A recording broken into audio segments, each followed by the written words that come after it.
Persuasion by Jane Austen. Chapter 9. Captain Wentworth was come to Kellynch as to a home, to stay as long as he liked, as being thoroughly the object of the Admiral's fraternal kindness as of his wife's. He had intended, on first arriving, to proceed very soon to Shropshire, and visit the brother that settled in that country. But the attractions in Uppercross induced him to put this off, and there was so much friendliness of flattery and of everything most bewitching in his reception there. The old were so hospitable, the young were so agreeable, that he could not but resolve but to remain where he was, and to take all the charms and perfections of Edward's wife, upon credit a little longer. It was Uppercross with him almost every day. The Mungroves could hardly be more ready to invite than he had to come, particularly in the morning, when he had no companion at home, and for the Admiral and Mrs. Croft were generally out of the doors, interesting themselves they found new possessions, their grass, their sheep, and dawdling about in a way not endurable to a third person, or driving out a gig, lately added to their establishment. Hitherto there had been not but one opinion Captain Wentworth among the Mungroves and had their dependencies. It was unvarying their warm admiration everywhere, but this intimate footing was not more than established, when certain Charles Hayter returned among them. It was to be a good deal disturbed by, and to think that Captain Wentworth was very much in the way. Captain Charles Hayter was the eldest of all the cousins, and a very amiable, pleasing young man, whom with Henrietta had been a considerable appearance of attachment previous to Captain Wentworth's introduction. He was in order, and having a curacy in the neighbourhood, where his residence was not required, lived at his father's house, and only 2 miles from Uppercross, a short distance from his home, and had left the fair one unguarded by his attention at this critical period. When he came back, and finding the pain of having very altered manners, of seeing Captain Wentworth, Mrs. Mungroves and Hayter were sisters. They had each had money, but their marriages were a material difference in their degrees of consequences. Mrs. Hayter had some property of his own, and was insignificant compared to Mrs. Mungrove's, and with Mrs. Mungrove's was still the first class of society in the country with the Uppercross Hayters, who from their appearance inferior and retired, the unpolishing way of living, and their defective education, had been early in any class at all, but for connections with Uppercross, this eldest son was of course accepted, who had been chosen to be a scholar and a gentleman, who was very superior in cultivation and manners to all the rest. Two families had always been on excellent terms, there being no pride on one side, no envy of the other, and all such a consciousness of superiority in Mrs. Mungrove's had made them pleased to improve their cousins. Charles' attention to Henrietta had been observed by her father and mother without disapprobation. It would not be a great match for her, but if Henrietta liked him, then Henrietta did seem to like him. Henrietta fully thought so herself, before Captain Wentworth came, but from that time cousin Charles had been very much forgotten. Which of the two sisters were preferred by Captain Wentworth was yet quite doubtful. As far as Anne's observation reached, Henrietta was probably the prettiest. Louisa had higher spirits. She knew not now, and whether the more gentle, the more lively character was to likely attract him. Mr. and Mrs. Mungrove, seeing from little or from entire confidence of discretion from both their daughters, and all of the young men who came near, seemed to leave everything to take its chance. There was not the smallest appearance of solitude or remark in them in this mansion house. But it was different at the cottage, and young couples were there to were more disposed to speculate and wonder, and Captain Wentworth had not been above 4 or 5 times in the Miss Mungrove's company, and Charles Hayter had just reappeared.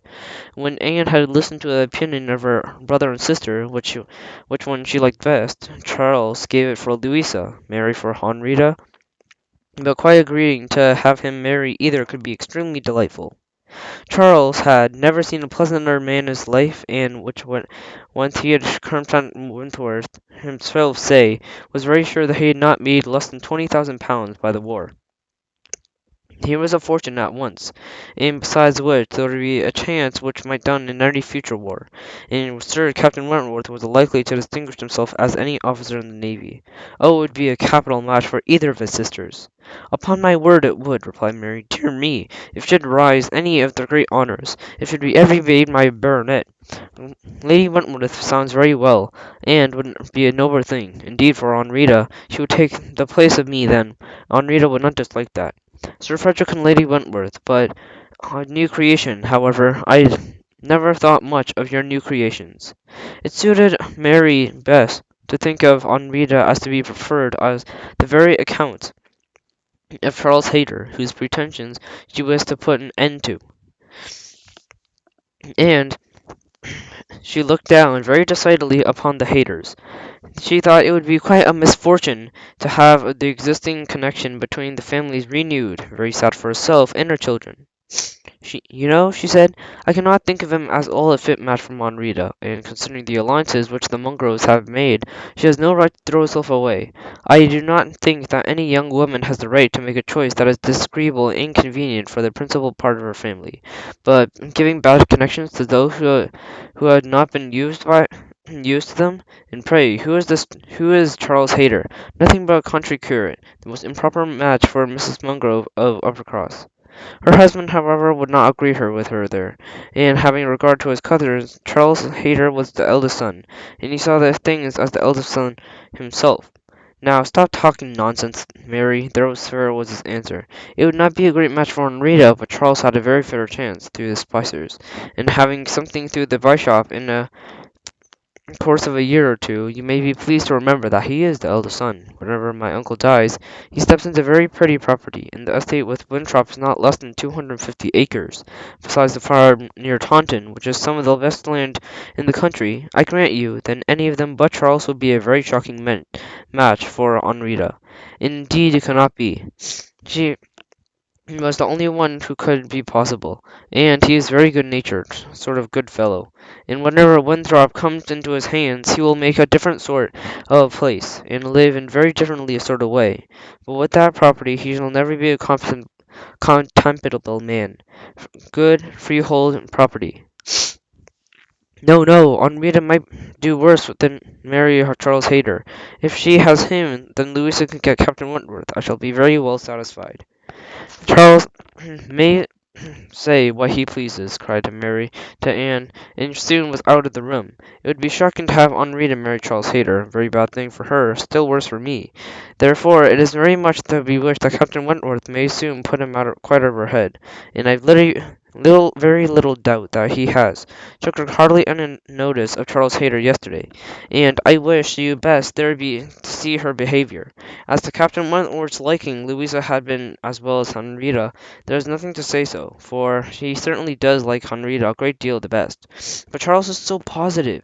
I wish you had been with us today, and I wish you had decided between us. I'm sure you would both like as we thought I did, and unless you had been determined to give it against me, the dinner at Miss Mungrove's had been an occasion with all these things had been seen by Anne. But she stayed at home, and mixed under the plea of her headache and her own, in some return and indisposition with little Charles, had only thought of avoiding Captain Wentworth, but to escape from being appealed to as an umpire was now added to the advantages of a quiet evening. As to Captain Wentworth's views, she deemed it more of consequence that she should have his own mind early enough not to be endangering the happiness of either sister, or impeaching his own honour, than he should prefer Henrietta or Louisa to Henrietta. Either of them would, in probability, make him affectionate, good-humoured wife. With regard to Charles Hayter, she had a delicacy which might be pained any lightness of conduct with a well-meaning young woman, in a heart to sympathize with any of the sufferings it occasioned. But if Henrietta found herself mistaken with the nature of her two feelings, the alterations could not be understood too soon. Charles Hayter had met with much disquiet and mortify him with his cousin's behaviour, and she had too old a regard for him to be wholly estranged as to be meeting to extinguish every past hope, and leave nothing to do but to keep away from her Uppercross. And there was too such a change became very alarming.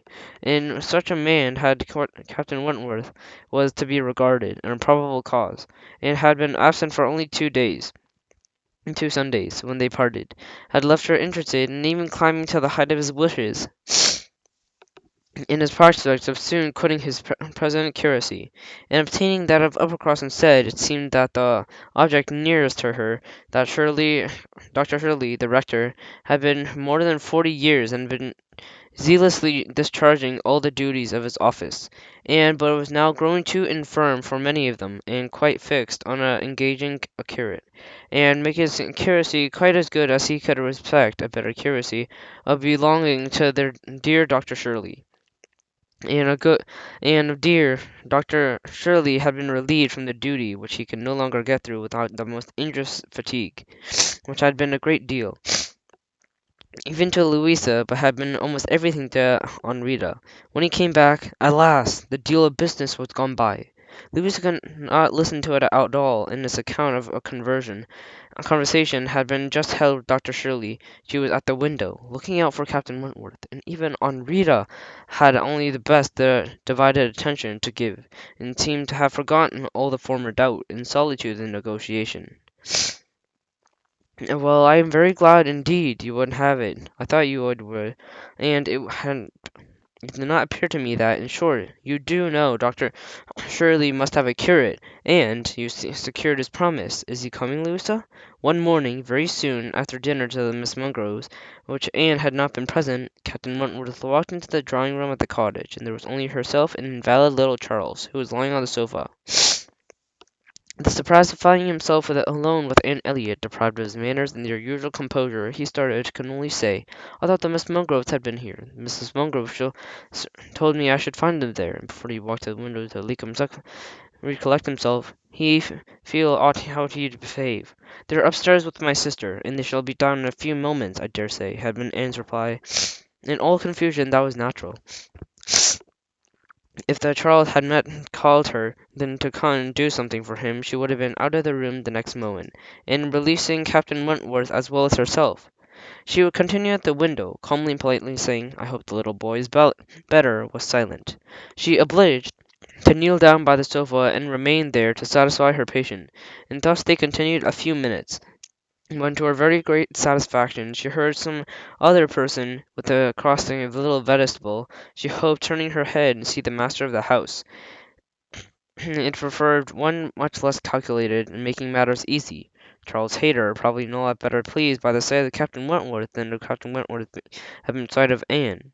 She only attempted to say, "How do you do? Will you not sit down? The others will be here presently." Captain Wentworth, however, came from his window, and apparently not ill-disposed for conversation, but Charles Hayter soon put an end to his attempts by seating himself near the table, taking up a newspaper, and Captain Wentworth returned to his window. Another minute brought into another addition. The younger boy, a remarkable stout forward child of 2 years, had gotten the door open for him, and someone without made his determined appearance among them, and went straight to the sofa and see what was going on, and put his claim to anything good might be given away, and, there being nothing to eat, he could only have something to play. His aunt would not let him tease his sick brother, only to fasten himself upon her as she knelt, in such a way that, busy as she was about Charles, she could not shake him off. She spoke to him, in order untreated, and insisted in vain. Once she did contrive to push him away, that boy had a greater pleasure on getting her back again directly. "Walter," said she, "get down this moment. You're extremely troublesome. I am very angry with you." "Walter," cried Charles Hayter, "well, why do you not do as you are bid? Do you not hear your aunt speak? Come to me, Walter. Come to cousin Charles." But Walter did not bid did Walter stir. It was another moment, however, that she found her in a state of being released by him. Someone who was taking him from her, and had bent down her head so much that her little sturdy hands were unfastened from around her neck, and resolutely was borne away, before she knew that Captain Wentworth had done it. Her sensations on discovery made perfectly speechless. She could not even thank him, and only could hang over little Charles, which in the most disordered little feelings, his kindness in stepping forward to her relief, and a manner in silence which had passed. The particulars of the circumstance were only conviction, and soon forced on her by the noise which he was studiously making with the child, and might avoid her avering her thanks, and rather sought to testify that her conversation was the last of his wants, and pursued such a confusion of varying, but very painful agitation, she could not recover, until enabled by the entrance of Mary and the Miss Mungroves to make over her little patients to their cares, and to leave the room she could not, and to stay it might have been opportunity to watch the jealous loves and jealousies for they were all now together. She could say for none of it. It was evident that Charles Hayter was not well inclined towards Captain Wentworth. She had strong impressions of having said, in a vexed tone, and Captain Wentworth's interference, "You ought to have said that my mind and feelings, nor anybody's feelings, could interest her." Yet she had a better arrangement, and arranged her own. She was ashamed of herself, quite ashamed of being so nervous, and so overcome by such a trifle. But so it was. It required a long application of solitude and reflection to recover her.